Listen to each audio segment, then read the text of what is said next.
What's up guys, Houndish here, and today we're jumping back into Destiny 2 for the reset of the 12th of November. And with this week, we do have the final week of Festival of the Lost for 2019. We've got that one to wrap up, but also we have a new raid challenge for the Garden of Salvation, and a week of bonus Infamy and Gambit. And that's on top of our other normal Powerful and Pinnacle reward resets, new activities, a vendor refresh, and all of that stuff which we'll break down in the video. Before we get into it though, my partners at Into the AM have some really awesome clothing in their store and have just launched their fall collection, so if you like the look of any of the stuff, you can save 10% using code Houndish at store checkout, which is linked below. Now though, as we get into weekly reset for this week, we do have the finale of Festival of the Lost, and that means that the event's going to go away next week on Tuesday 19th of November, and so if there is any stuff that you want to get finished up, be sure to get it done before reset, and as far as we know that includes all of the masks, the Braytech Werewolf, Eververse items, Triumphs, and of course the Haunted Forest, all of which is going to go away next week, so be sure to get them done this week to avoid losing the opportunity, and as always for this reset in particular, the Powerful and Pinnacle drops have reset, so bear those ones in mind, as well as a refresh on the festival candies hidden in the tower trees. Now, jumping over to the moon, Eris is still here. She doesn't have anything kind of particularly noteworthy, but she's got the usual kind of rotation of weekly bounties, and of course all of the daily bounties, and if you're still working on the memory quests and things like that, of course she'll have those for you this week. Otherwise, remember that we do have the Pinnacle drop over here with the dungeon, and we don't see any kind of other difficulty modes of it still at the moment, which is something that we're kind of looking out for in case it does pop up. But of course, on top of this, there are the Nightmare Hunts, and we can get powerful gear as well as Pinnacle drops. And considering we had that buff last week, yeah, there's a lot of power to get this week. But we do have Rage up as one of the Nightmare Hunts. We've also got Fear and Despair right there to defeat Crota.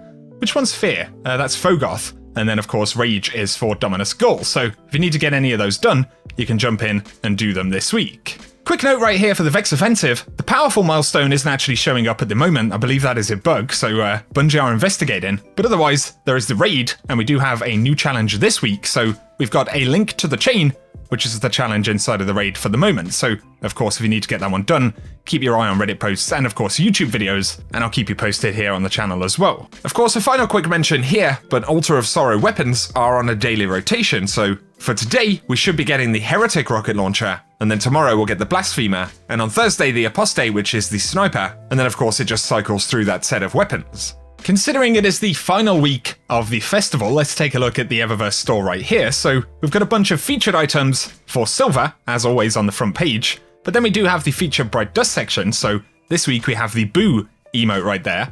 We've got the Necrobeast Sparrow, which is a pretty interesting one, the Murder of Crows, which is a new transmat effect, and we've got a couple of shaders and things like that on the front page as well. There is of course the main festival page and the Season of Undying page, but then we have the kind of featured Bright Dust section, and so we got the Jack-O-Lantern mask, as well as the Omnigor mask if you want to pick those up. The Broom Swept Night Sparrow is still available this week, as well as the Necrobeast once again on this page. Then we've got the Chiropteran shell, if that's even how you say it. Man, I'm terrible with these names. As well as the Drentum Relic shell and the Parting emote right there.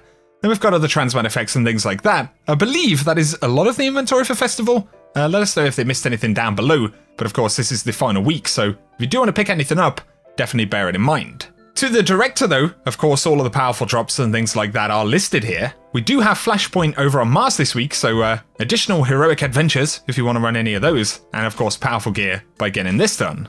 If you're jumping into Gambit or Gambit Prime this week, definitely bear in mind that we do have an Infamy boost, so we should be seeing 2 times Infamy throughout the week, and then triple Infamy as of Friday's reset over the course of the weekend. So if you are grinding out weapons like Exit Strategy, it's definitely good to jump in this week. Quick heads up for the Crucible playlist, of course you can get your powerful gear and stuff like that in all of these different modes, but Momentum Control is still featured, so there's a little bit of time left to enjoy that mode if you have been kind of digging it. We've also got Lockdown over here, and then of course Survival, Control, and the kind of standard playlist Rumble across the middle.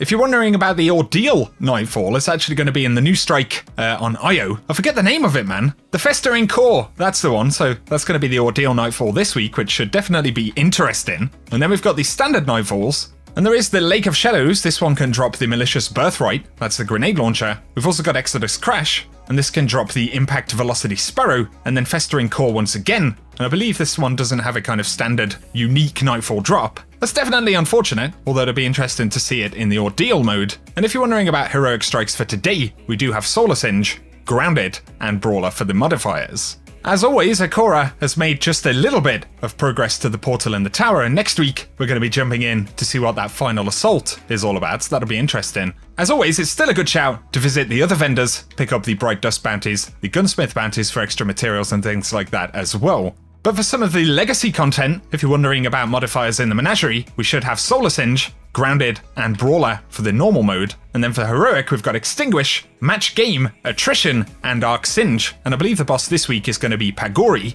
And then for Reckoning modifiers, we've got Void Singe and Grenadier up today, so that should be a pretty fun one. When it comes to the Escalation Protocol though, the boss this week is going to be Bok Litter, and whenever you take this boss down, you'll randomly have the chance to acquire any of the 3 Escalation Protocol weapons. And so if you are collecting, it is a pretty good week to grind them out. But then over in the Dreaming City, we are on week 2 of the Curse this week. And for the featured Ascendant challenge this week, of course, where you pop the Tincture of Queensfoil and get access to the hidden zone in the Dreaming City, it is the Shattered Ruins Ascendant challenge, and that one can be found in the Spine of Keres. And so if you need the location gameplay for that one, I will run it at the end of the video.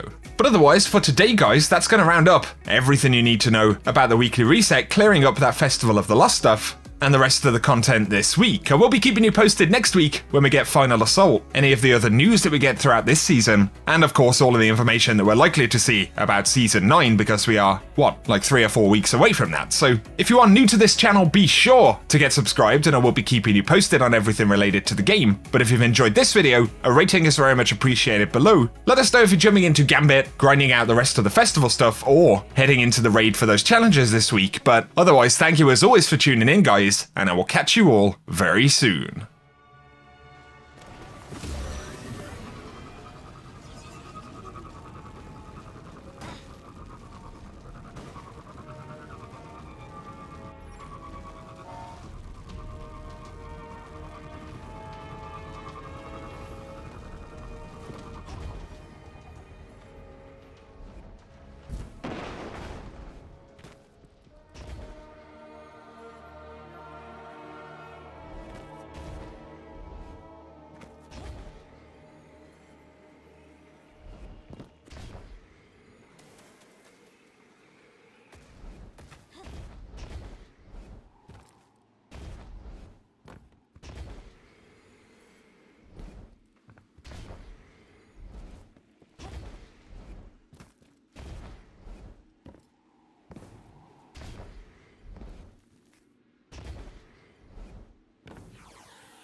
Guardian down.